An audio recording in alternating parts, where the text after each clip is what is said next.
The Ford Transit has been a thing in the car industry since the mid to late 60s, and it really only came back to North America in 2015 as the 2015 model production year. The Ford Transit has been in the car industry since the better part of the last 60 years. It was originally created in the 60s as a little cargo van, conversion van, whatever you wanted to do with it. And then, weirdly enough, Ford stopped selling it here in the States. They still sold it everywhere else. You could buy Transits throughout the 80s, 90s, and the 2000s in places like Europe, Asia, but you couldn't buy it here in the States until 2010 when they brought back the Transit Connect, which is the little small Transit that, you know, you can use for like food delivery or whatever. But this thing, the full-size Transit, didn't really come back until the 2015 model year. And ever since the 2015 model year, that's what, 7 years now? This video is being filmed in 2022. And now we have full electric Transits like the thing you see in front of you. So this thing right here is what Ford calls the E-Transit. So it's a full EV vehicle, meaning there's no motor, there's virtually no transmission, there's virtually no fuel used anywhere, because this isn't like how some vehicles are hybrids. No, this is full EV, full electric. I'll show you guys the massive beast that's hiding under here in a second, but there's basically zero emissions that this vehicle emits, and that's something that they pride themselves on because it's a full electric vehicle now.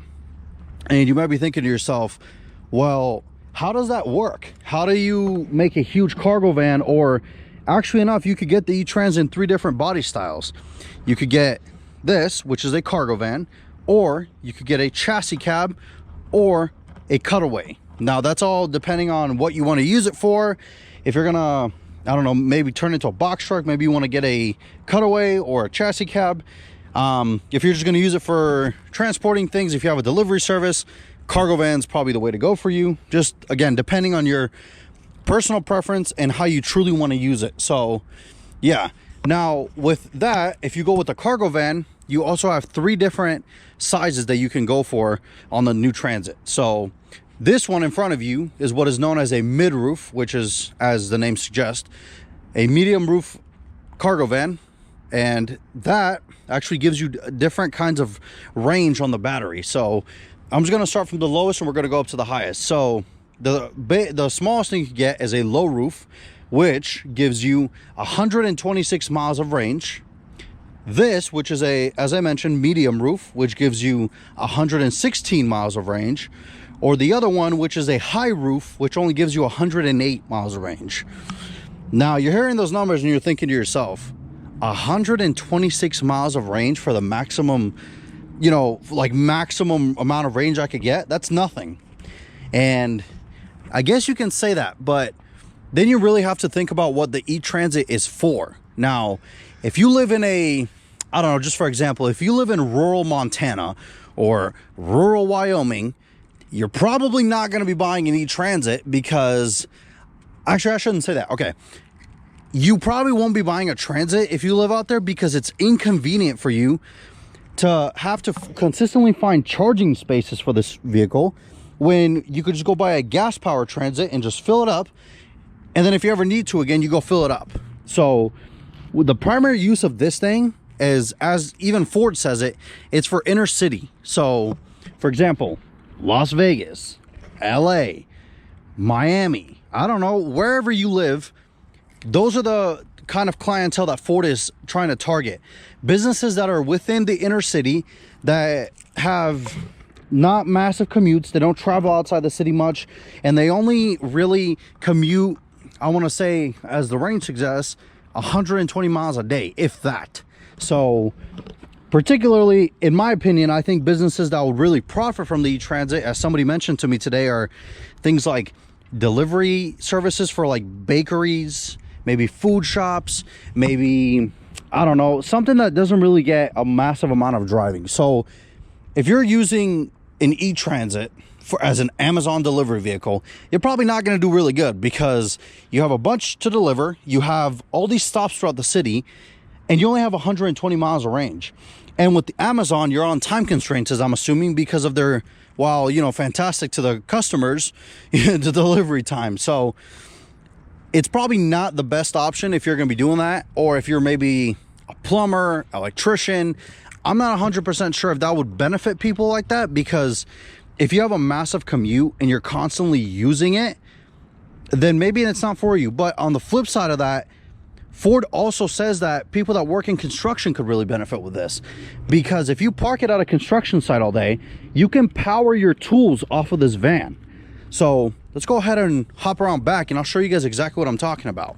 Now, looking at it from the back point of view, this is what Ford calls Pro Power Onboard. So here you have 2 outlets which provide 2.4 kilowatts of power. So if you're going to power your electric tools, your saws, your jackhammers, whatever you want, you could power it off this vehicle. Here are your outlets. You push this down and it turns them on.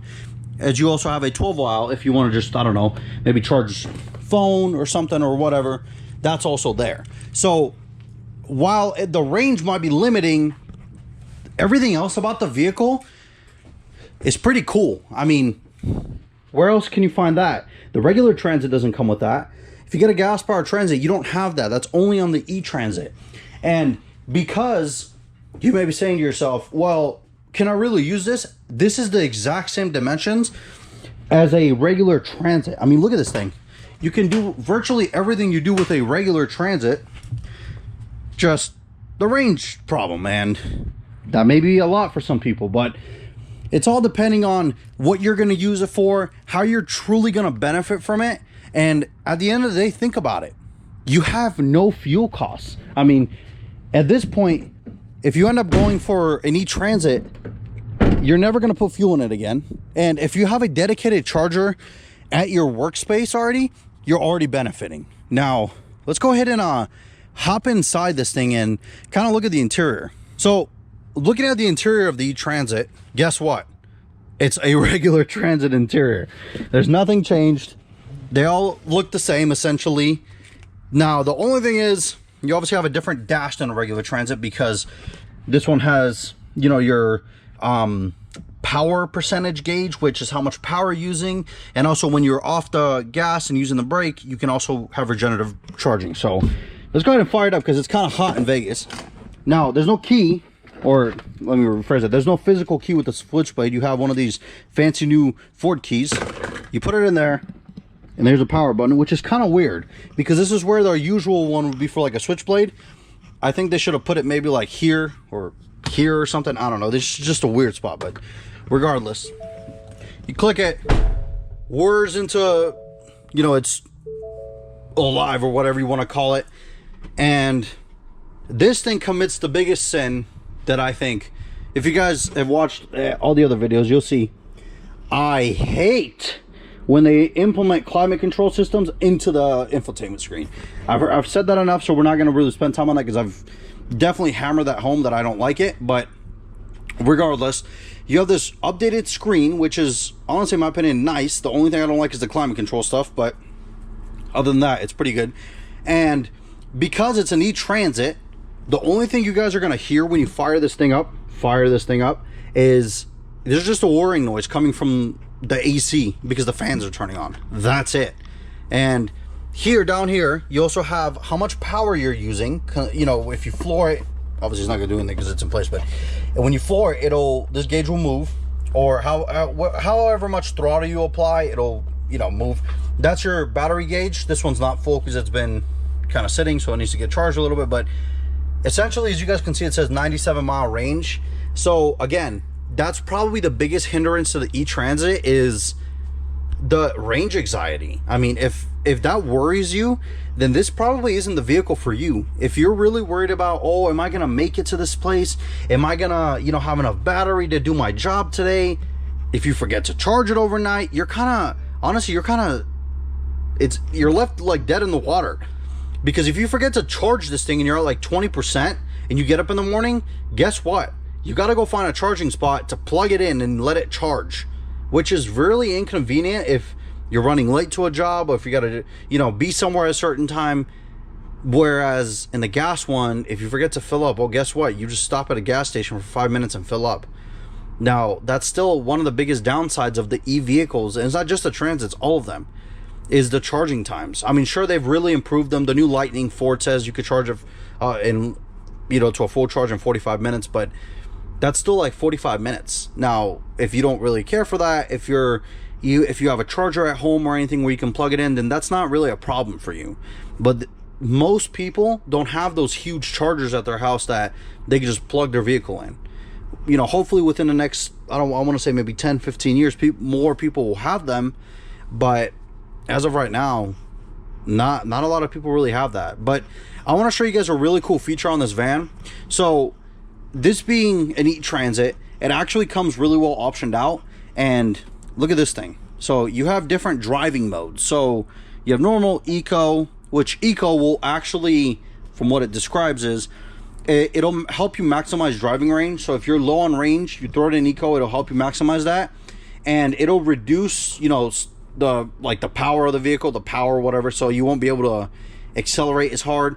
And I think it also kind of limits like the AC to an extent, which is not good, so we should turn that off because it's really hot in Vegas. Well, actually, I'm saying it's really hot. It's 91, but it feels really hot. Just take my word for it. But yeah, so, and then you have slippery, which I'm assuming is if you're in some really nasty conditions, wet, snow, whatever. You click the home button, it takes you back here. Now, audio off because we don't want to get demonetized because of copyright, but you have a nice little navigation you can activate. You have different features on the van, so drive modes. You have the Pro Power Onboard, as I said. You click that, it'll tell you currently how much watts are being used by it. Obviously none, because we don't have anything plugged in, so we just turn it off because you don't want to have it running for no reason. But yeah, if you want to use that, you can either click the button that I showed you guys back there, the little green one by the outlets, or you push it up here. There we go, and you turn it on, and it'll turn on. It'll show you how much watts you've used. As I said, you can use up to 2.4 kilowatts. That's how much it'll run everything on board. Again, also, this is also depending on the charge level of the van. If you're low charge level, I believe it actually turns it off to help you, if you need to get somewhere. But let's go ahead and shut it off because we don't need it right now. Go back, and you also have some charge settings. It's at 89% right now. You can find charge locations. It'll tell you, when you plug it in, it'll tell you how long before it's fully charged and everything. So yeah, again, the biggest thing with these EVs is the range and the charge. So depending on how much that matters to you, that will probably make or break your decision to buy an e-Transit versus a regular one. Now, here you also have these really cool cameras. These are actually, I'm a big fan because they look really good. The Ford has done a good job. These are really clear looking cameras. You guys can see the Mustangs there. And you also have the 360 bird's eye view camera, which is also really great. And again, if you put it in reverse, it'll obviously show the rear camera too. So yeah. Now, another really cool feature is this Transit actually has what, Ford has really started to implement now, and they're a little bit, actually I want to say in the higher end vehicles. So you have the parking assistant thing. If you push this button right here, active park assist, and you choose if you want to do like if you're parallel parking, you have the side parking, or if there's parking between. This will actually sort of parallel for you, so it's a little weird. That's parallel parking. And I'm going to show you guys this one. So you start driving forward, you push the thing, you have to activate the turn signal, and it should start trying to find. Sometimes it's a little weird. Oh, there it is, space found. It says release steering wheel, shift to reverse. Oh, you just let go of the brake and the van does everything. It's steering itself, as you guys can see. Now, of course, I don't fully trust everything by itself. I do. It is a really cool system. It tells you to stop, shift to drive, wait for steering.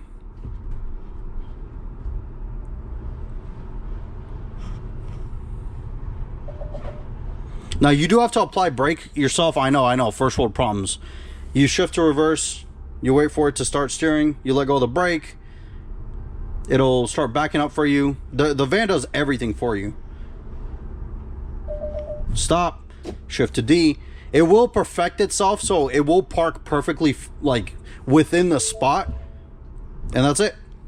So it didn't do it perfectly because I kind of let it go a little bit more forward, but essentially, let me show you guys. The van's in the spot, and it did all that by itself. I mean, you guys watch me. I didn't touch the steering wheel. The only thing you do is you apply brakes and you shift from reverse to drive. Now, I think in like the higher end ones, like the Explorer STs and the Expeditions, it will apply brakes for you. I could be wrong on that, but in this one, you have to apply your own brakes, and you do shift from reverse to drive. So that's really cool. If it's a really tight spot, you're not really confident you can make it, let the van try. Now, I don't trust the vehicle as much because I'm sort of that person that also doesn't really trust it driving itself. But in terms of what it can do, it can absolutely perform. So yeah, I think we've covered a good amount today. And I'm going to leave you guys with one thing. If you're thinking about getting an E-Transit, I think the first thing you should really do is determine your location and your needs, because you don't want to get stuck with something if it doesn't help you. If you live in, let's say, as I said earlier, rural Wyoming, rural Montana, this probably isn't the best thing for you. You should probably go ahead and buy a gas-powered Transit, because then you have much more range and you can fill it up at all times. Now, if you live in New York, LA, Miami, Las Vegas, wherever, and you're only using it to make, like, let's say bakery deliveries in the morning, then this is perfect, because you never have to spend money on gas again. Maintenance costs are very low, which I think I forgot to mention, but Ford basically says this thing cuts your maintenance cost by like 75%, because there's no engine, there's no oil leaks, there's no spark plugs, there's no air filters, none of that. There's just a battery. Now, of course, you still have brakes and all that, because that will wear tires, but essentially everything that has to do with the motor is gone. There's nothing like that will break. There's no misfires, none of that kind of stuff. You do have to wonder sometimes about how much that battery is going to be, 10, 15, 20 years down the road. But as far as I'm concerned, these vans are only going to get used, I don't know, for a certain amount, and they're probably going to get sold off, because that's how, at least from what I've seen a lot of businesses operate with. They'll keep vans for 5 to 6 years, maybe a little bit more, and then they'll get new ones, just to refresh their inventory. So yeah, I'm going to leave you guys off with that. Let me know down in the comments what you guys think. Is the E-Transit a great step in the right direction, or do you guys still think that this needs a lot of work because of the range anxiety that people can have? Because all in all, 120 miles isn't a lot when it comes to a cargo van, especially if you have a delivery service like Amazon. So yeah, let me know down in the comments, what do you guys think? Is this something you would go for, or are you going to stick to the gas-powered Transit for as long as you can? Let me know, and I'll catch you guys in the next video.